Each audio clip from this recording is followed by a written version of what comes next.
কোরবানির ঈদের আগে বংশমর্যাদাপূর্ণ কোটি টাকার গরু ও লাখ টাকার ছাগল নিয়ে আলোচনায় আসেন সাদিক এগ্রো ফার্মের মালিক মোহাম্মদ ইমরান হোসেন। পরে 15 লাখ টাকায় একটি ছাগল বিক্রি করে আবারও আলোচনার জন্ম দেন তিনি। তার পরপরই বেরিয়ে আসে সাবেক রাজস্ব কর্মকর্তা মতিউর রহমানের বিপুল দুর্নীতির খবর। সেই ধারাবাহিকতায় এবার বেরিয়ে আসলো সাদিক এগ্রো ফার্মের অভিনব কর জালিয়াতির তথ্য।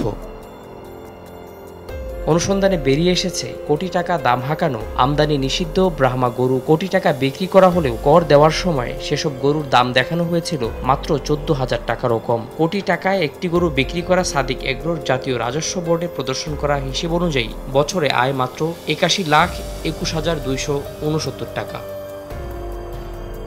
সাদিক এগ্রোর প্রদর্শিত বার্ষিক আয় প্রতিষ্ঠানটির একটি গরু বিক্রির টাকার চেয়েও কম। এ ধরনের ত্রুটিপূর্ণ তথ্যকে বিশ্বাসযোগ্য মনে করছেন না খাত সংশ্লিষ্ট ব্যক্তি ও বিশ্লেষকরা। আলোচিত খামার ব্যবসায়ী ইমরান হোসেন কর অঞ্চল 6-এর 131 নম্বর সার্কেলে তার কর রিটার্ন জমা দিয়েছেন।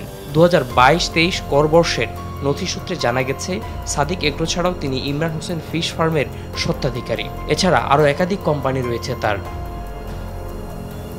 2021 সালের 1 জুলাই থেকে 2022 সালের 30 জুন পর্যন্ত সাদিক এগ্রোর মোট বিক্রির পরিমাণ 2,08,15,236 টাকা। তবে এই সময়ে তিনি বাছুর কেনা বাবদ খরচ করেছেন 6,12,470 টাকা। পশুখাদ্য কিনেছেন 51,07,810 টাকার। ওষুধ কেনার খরচ 8,65,366 টাকা। কর্মীদের মজুরি দিয়েছেন 12,72,425 টাকা। এভাবে রক্ষণাবেক্ষণ, বিদ্যুৎ, জ্বালানি, গবেষণা ও উন্নয়ন এবং অন্যান্য খাতে সর্বমোট ব্যয় করেছেন 84,82,834 টাকা। এর সঙ্গে অন্য সব খরচ বাদ দিয়ে তার বাৎসরিক আয় 81,21,269 টাকা দেখানো হয়েছিল। কিন্তু তার এই হিসেবের সঙ্গে বাস্তবতার বিশাল ফারাক। শুধু কোরবানির ঈদকে কেন্দ্র করেই তার 1,500 পশু বিক্রি হয়েছে বলে তিনি জানিয়েছিলেন। এর মধ্যে রয়েছে ব্রাহ্মা, ইন্দো ব্রাজিল, হলস্টাইন, দেশাল, শাহিওয়াল সহ বেশ কয়েকটি জাতের গরুর পাশাপাশি মহিষ ও ছাগল। এছাড়া তার ফার্মে ওটও বিক্রি করা হতো।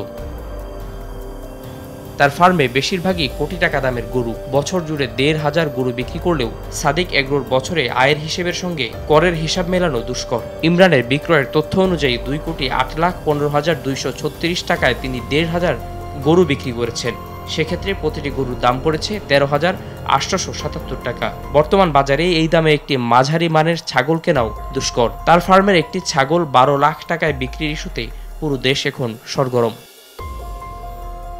অন্তত 10 লাখ টাকা গড়ে প্রতিটি গরু বিক্রি করলেও 1,500 গরুর দাম দাঁড়ায় 1,500 কোটি টাকা। তবে তিনি কর দিতে গিয়ে বিশাল এই অঙ্কের টাকার তথ্য গোপন করেছেন। এর আগেও এনবিআরের কেন্দ্রীয় গোয়েন্দা সেল ইমরানের কর ফাঁকের বিষয়ে তদন্ত করেছিল। ওই অনুসন্ধানেও কর ফাঁকের তথ্য প্রমাণিত হয়েছিল। তবে এসব অভিযোগের বিষয়ে জানতে সাদিক এগ্রোর স্বত্বাধিকারী ইমরান হোসেনের সঙ্গে মুঠোফোনে বারবার যোগাযোগের চেষ্টা করলেও তিনি ফোন রিসিভ করেননি।